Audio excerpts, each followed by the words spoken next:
ये हमारे पुरुषों ने अध्यात्मवाद को इस तरह से खिलौना बना दिया कि हम इसको बाहर बाहर खेलने लगे।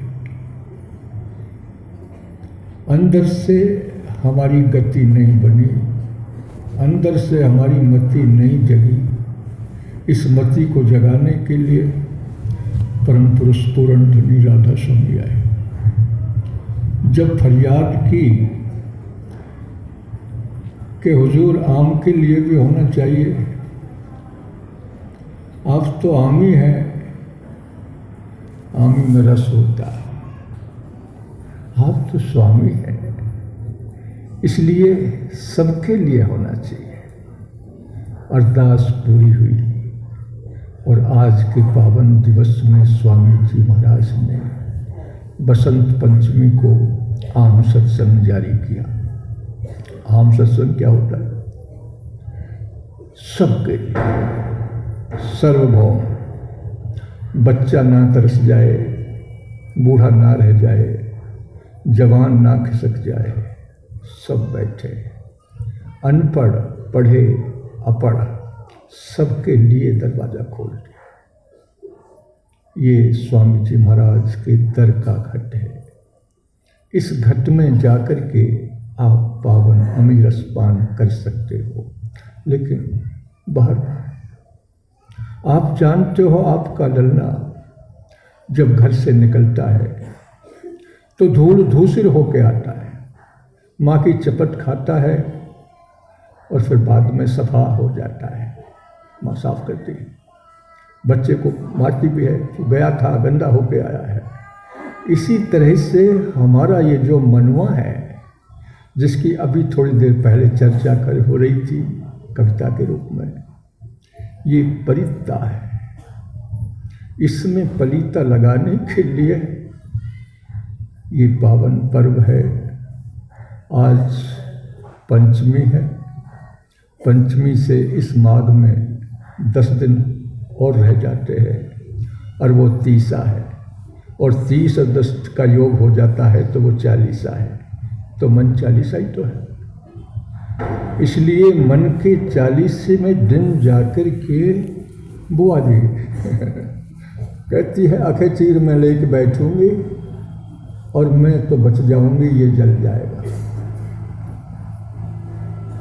बाहर की बुआ या अंदर की बुआ? हम तो बहिर्मुख हैं, इसलिए हम तो माँ की बहन को बुआ जी कहते हैं। यहाँ तो अपनी बुआ जी की बात हो रही है। अपनी बुआ जल गई, जैसे दीपक की ज्योति जल गई। ये 40 दिन आपको मिले हैं आज से इस बुआ को जलाने के लिए। इस मन के अंदर बुआ है, वो वासना किसके अंदर रहती है? मन के अंदर रहती है।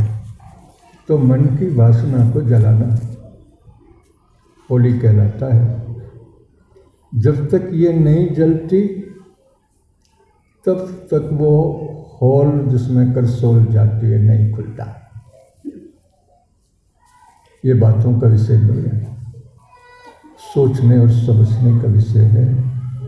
जब हम इसको सुनते हैं, समझते हैं, तब फिर चलते हैं।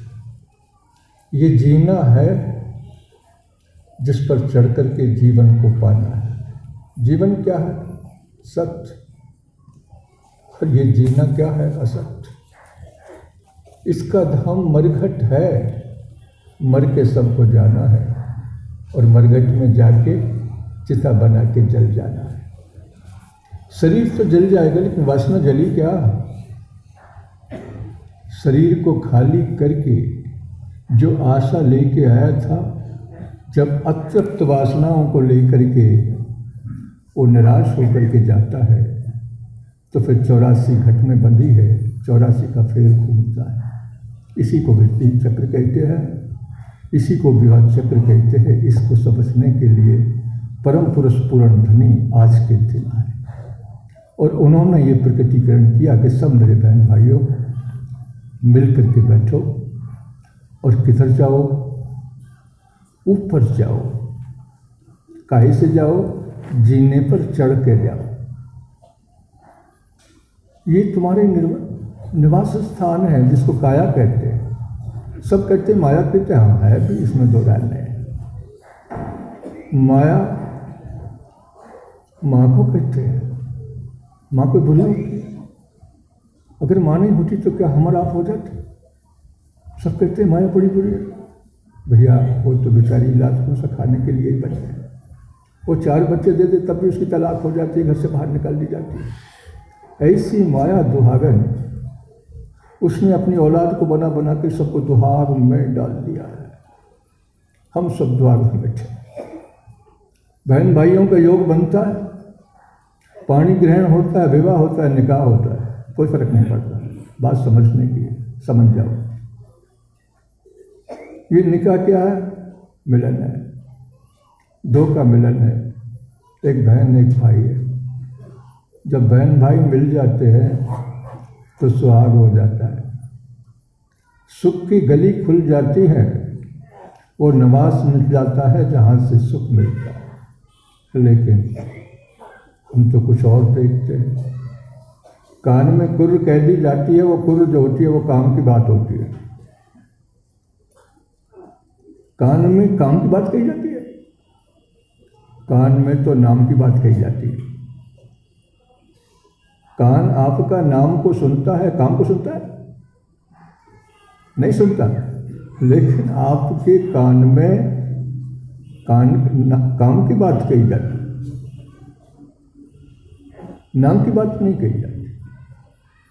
तो ये नाम और काम दोनों हैं। काम की बात को भी ये कान ही सुनते हैं और नाम की बात को भी कान ही सुनते हैं।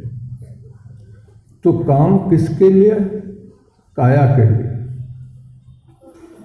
और नाम किसके लिए? जो इसके अंदर बैठा है उसके लिए।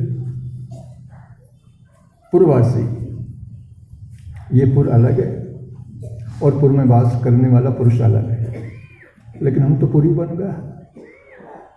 पुरवासी पुर बन जाए और फिर वो ज्ञानी कहलाए या अज्ञानी का प्रज्ञानी हो जाए, ये महिमा निराली है। वो हम और आप ही इस जड़ता के पिंड में बैठ करके निवास ले रहा। कितने दिन के लिए? पता नहीं। कहाँ से आए हैं? पता नहीं। कहाँ जाएंगे? पता नहीं। भाई फिर क्या पता है? जब तुम्हारा कुछ अता पता नहीं है तो फिर काय का नाम लिया है? इस नाम को बताने के लिए, पूर्णता को पाने के लिए परम पुरुष पूर्ण धनी राधा स्वामी का आगमन इस धरा पर हुआ। किसके लिए? हमारे लिए। वो हमारे स्वामी है। और कहाँ कहाँ बैठे हैं? अंतर्यामी है। हम स्वामी को बाहर तलाश करते, आंखों से निहार ना देखना चाहते। लेकिन वहाँ क्या कह रहे हैं? गुरु मोहे अपना रूप दिखा। ये तो रूप मरघट का है। मर के मरघट जाओ, सब जाएंगे। लेकिन सबको डरे कि मर ना जाए, इसलिए कि शरीर बन गया। अगर शरीरी होते, शरीर की समझ होती तो जीने पर चढ़ते। ये जीना हलाली का है, ये जीना कुर्बानी का है, ये जीना भेंट चढ़ने का है। आपने देखा त्रेता के राम सीता के हरण में कितने विह्वल हुए थे, कितने दुखी हुए थे। लता से पूछ रहा, हे लता हो मेरी सीता देखी थी। उसकी गाथा को सुलझाने के लिए पवन सुत हनुमान ने कहा मैं इस गाथा को सुलझाऊंगा और सीता का हरण जहाँ से हुआ उसका पता लगाऊंगा। वो लगा कर के लाया और सीता को वहाँ से निकाल के लाए। वो सीता बेचारी जो हमारी माता थी, जगत जननी थी, कितनी आपदा उसने भोगी। आप देखिए राम जी को वनवास है, सीता को तो नहीं था। सीता बिना राम के कैसे रह सकती थी? वो सीता के साथ थी। और जब सीता वनवास से आ गई तो सीता को फिर वनवास मिला। हाय मेरी माँ, तेरी आपदा को कौन जानता है? आप रामायण को पढ़ते, ये कौन सी सीता है? हम तो घट की सीता को जानते हैं, जो जनक जी को मिली थी। जनक जी विदेही थे और उनको घट की सीता मिली थी। घट में कैसी सीता होती है आप सब जानते हो, जो अश्लील किसी माँ बहना की गर्भ रह जाता है, वो बच्चा बन जाता है तो उसको घट में धर के दबा देते।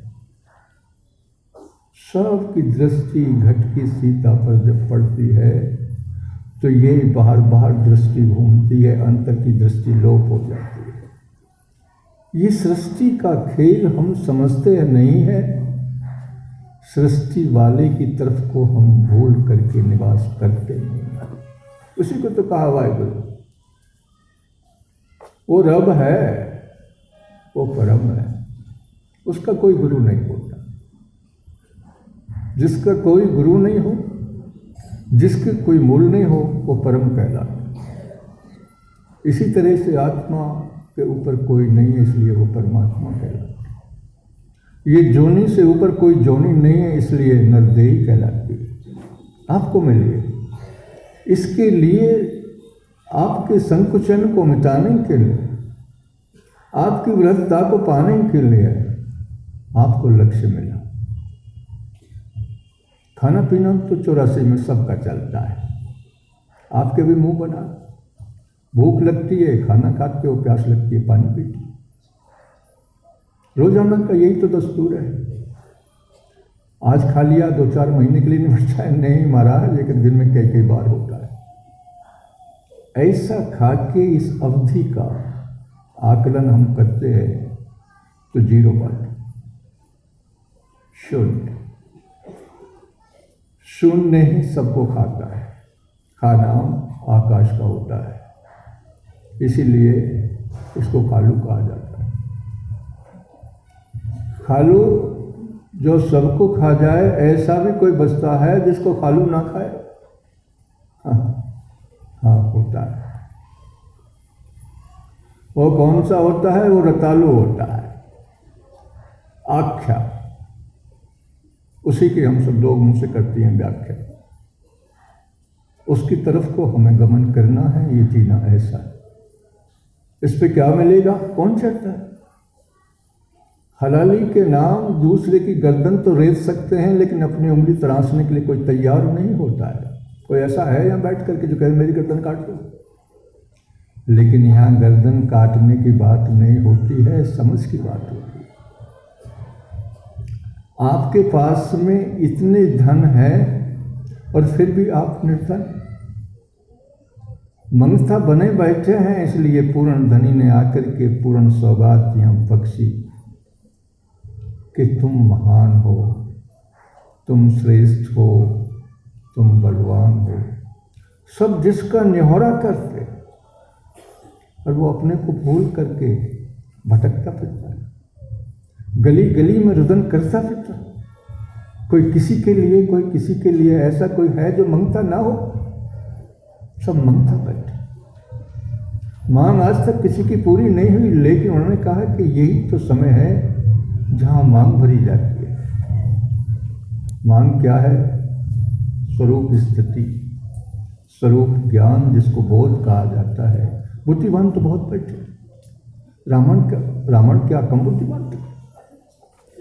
पर तिरिया की तरफ को निगाह करता है। हमारे यहाँ तो पशु वाले जो होते हैं चरवाहे, वो भी दूसरे को बहन बेटी की तरफ से देखते हैं, पर तिरिया को नहीं कमन नहीं करते, हरण नहीं करते। इसलिए बोध की बात है, विद्या की बात नहीं है। इसलिए गुरु जी ने, स्वामी जी ने आकर के बच्चों के लिए भी रास्ता खोल दिया। सब आओ मेरे प्यारे, बैठो, नाम की सौगात करो। नाम कहाँ है? बहिर्मुख नहीं है, घटघटवासी। बच्चों के अंदर भी है, माता बहनाओं के अंदर भी है। वो सती सीता तुम्हारे अंदर बैठी। जब तक वो 7 परिणाम ना ले तब तक वो सीता कैसे बन सकती है? लेकिन यहाँ तो विद्वान भी बैठ करके पानी को जल कहते हैं। क्या वो उनके कहने से पानी जल बन जाए? तुम्हारे कहने से, मेरे कहने से वो जल बन जाएगा? उसकी परीक्षा करो। उस पानी को दीपक में रखो और बत्ती डाल करके उसको जलाओ, जलेगा? जिसमें पानी भरा है उस दीपक में क्या वो जलेगा? नहीं जलेगा। जला के देख लेना घर। अगर तेल में बत्ती भी भिगो दी जाए तो वो जलेगी। तो जो जल जाए उसका नाम जल है। हम पानी को ही जल कहते हैं। इस मुख से जो काया के अंदर है, 7वें कोटर में 2 आँख, 2 कान, 2 नासा, नीचे 7वां है, इसी में रहता है वासना।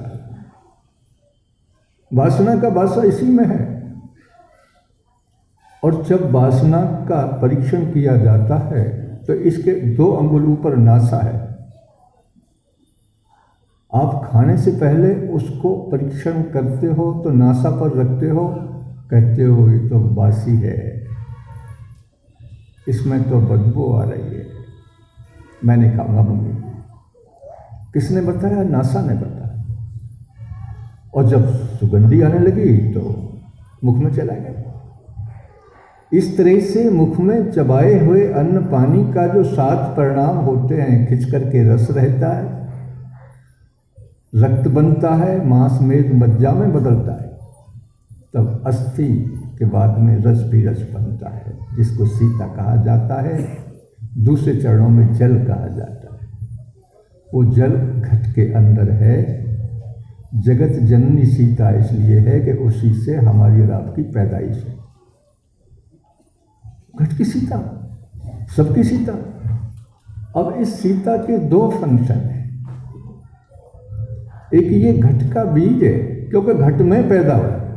जिस पौधे पे जो बीज पैदा होता है, बनता है, वो पौधे को समुच्चय, पौधे का सब अंग प्रत्यंग को एक जगह समेट कर रख देता है, जिसको हम बीज कहते हैं। और जब वो बोया जाता है तो फिर पौधे को उगल देता है।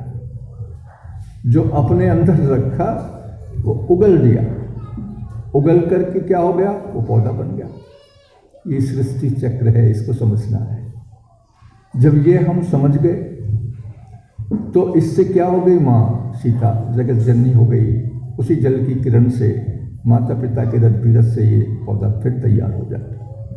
बेटी बन के आए चाहे बेटा बन के आए, दोष है इसीलिए होते हैं कि सृष्टि को चलाना है। कोई बुरा कर्म नहीं। हम भी बच्चे हैं, बच्चे वाले बन गए, कोई पाप नहीं। स्वामी जी ने कहा कोई अपराध नहीं। लेकिन अपराध तो वो है जो स्वयं को भूल जाता है। जो जाने को भूल जाता है वो गलती करता है। बच्चे वाले हो गए, साधारण खाना खाया, वो खाने के बाद में फिर पचाया। हम भी ऐसे ही सब काम कार्य को करते रहते हैं। इसके आगे जो वो जल है वो जलने के काम आता है। उसे कौन खाता है? मुंह तो नहीं खाता। वही जल को मुंह नहीं खाता, मुंह तो हमारा अन्न पानी को खाता है। अब जल को जो खाते हैं वो अग्नि देव होते हैं, अग्नि खाती। तो अग्नि के मुख में जब जल जाता है तो जलने के बाद ये जो सीता रूपी जल था, इसको भगवान राम ने कहा था, हे सीते तेरे अंदर ये काम का खोट है, और तू जननी कब तक बनती रहेगी? कब तक पेट को फुलाती रहेगी, पेट को चिरवाती रहेगी? भैया हमें अच्छा नहीं लगता। फिर क्या करो? अग्निहोत्र हो जाए, अग्नि में जल के मर जा। हम तो यही सोचेंगे ना, हम देहधारी है। लेकिन यहाँ उस जल की किरण की बात है जिस पर के स्वामी जी महाराज ने संकेत दिया था। उससे जब वो जली, रजनी मिटी, अंधकार मिट गया, प्रकाश हो गया। अगर हमारे अंदर ये जलती हुई ज्योति नहीं होती तो आप हमको नहीं देखते, हम आपको नहीं देखते। अंधा कौन? भाई हमें क्या करूँ मैं जाने के लिए? कानों का बहरा हो मूक का बधिर हो और आँख का अंधा हो, उसका दुनिया में कोई ठिकाना नहीं है। लेकिन पूर्ण शक्तियों का दाता, पूर्ण शक्तियों को लेके जो इस शरीर में अवतरित होता है, उसका पावन संदेश देने के लिए स्वामी जी महाराज हमारे बीच में आए थे। आज के दिन के लिए उन्होंने हमको यही रखा, हमारे पूर्वजों ने हमको बनाया। मैंने अभी संकेत दिया, हमारे यहाँ पर दिवाली का त्यौहार मनाया जाता है, हमारे यहाँ होली का पर्व मनाया जाता है। होली में वासनाओं का जलना और ज्योति में जल का जलना। जब जल का जलता है तो अंधेरा मिट जाता है, क्योंकि रात भी तो होती है।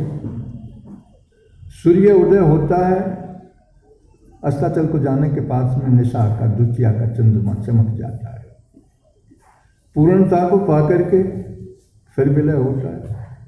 यही दस्तूर सबका है, मरना जन्मना, मरना जन्मना। केवल ये अंतिम योनि है, अंतिम क्षण है कि इसमें जन्म के जो ऊपर जीने पर चढ़ जाता है, उसका जन्म मरण मिट जाता है। ये है लक्ष्य हमारा। खाना पीना तो सभी खाते हैं। ये दुख की निवृत्ति हो जाए, परतंत्रता से स्वतंत्र हो जाए और मरण धर्मा अमरता में बदल जाए। इन तीनों लक्ष्यों को लेकर के इस त्रिवेणी में बहने वाला जो जीव होता है, वो अमरता को पाकर के अमर हो जाता है। इस पावन संदेश को लेकर के हमारे बीच में स्वामी जी महाराज आए। उन्होंने कहा, भाई रोटी पानी खाओ और बैठ जाओ। जीने पे चढ़ने के लिए जहाँ पर बहन भाइयों के बिंदी लगती है, तिलक लगता है, ये सो आ गए, लेकिन उसको आपने दुहाग में बदल दिया। काम की चर्चा करते हो, नाम की भुलाई दिया। उसने कहा बैठो, पहले जो जल की किरण है, जो जल बना है, उससे अपना कर्म करके ज्योतिर्मय हो जाओ। यही वो ज्योति है जिसमें वासना जलती है। आप समझे? जब हम अंतर्मुख हो जाते हैं और मैं ज्योति को संभालते हैं, तो वो ज्योति तो है जो आप देख रहे हैं मुझे और मैं आपको देख रहा हूं। कोई ये कह सकता है कि मेरे अंदर ज्योति नहीं? ये स्वामी जी महाराज का प्रैक्टिकल था। उन्होंने कहा यही वो ज्योति है जिसमें जल जलता है और जल नीचे गिर जाता है तो ज्योति मंद हो जाती है, बुझ भी जाती है। कहती है भाई ये लड़का कैसे मर गया? ये इसलिए मर गया कि ये व्यभिचारी था, ये दुराचारी था, ये शराबी था, पहले मर गया, टाइम से पहले मर गया। लक्ष्य विहीन था। हमारे यहाँ तो माँ के पेट में माताएं ऐसी थीं कि उसको ऊपर जाने का रास्ता दिखाती थी। ध्रुव की माता, ध्रुव बालक, बाप के तिरस्कृत करने पर भी माँ ने सत्कार दिया, बेटा अब उस गोद में मत बैठना। उस गोद में बैठना, उस अटल अटारी पर जाना जहां तुझको दुनिया निहारे, उत्तर दिशा का संकेत दे कि उधर ध्रुव बैठा है। ये ध्रुव का लक्ष्य लेके हम लोग अवतरित हुए हैं। ध्रुवधाम हमें जाना है। ये ग्राम हमारा नहीं है, लेकिन जीना तो हमारा है, जीवन तो हमारा है, लेकिन हमने तो उसको भी पराया समझ रखा है। इस स्वयं का ज्ञान जो धरा पर आकर के अवतरित हुए हैं, चढ़ जाना है और फिर कभी नहीं आना है। यही आज का पावन संदेश था जो स्वामी जी महाराज के मुखारबिंद से आप सुनेंगे। स्वामी जी के महाराज के वचनों में से कोई चीज़ लेंगे और महाराज जी आपको सुनाएंगे। राधा स्वामी। राधा स्वामी दयाल की दया।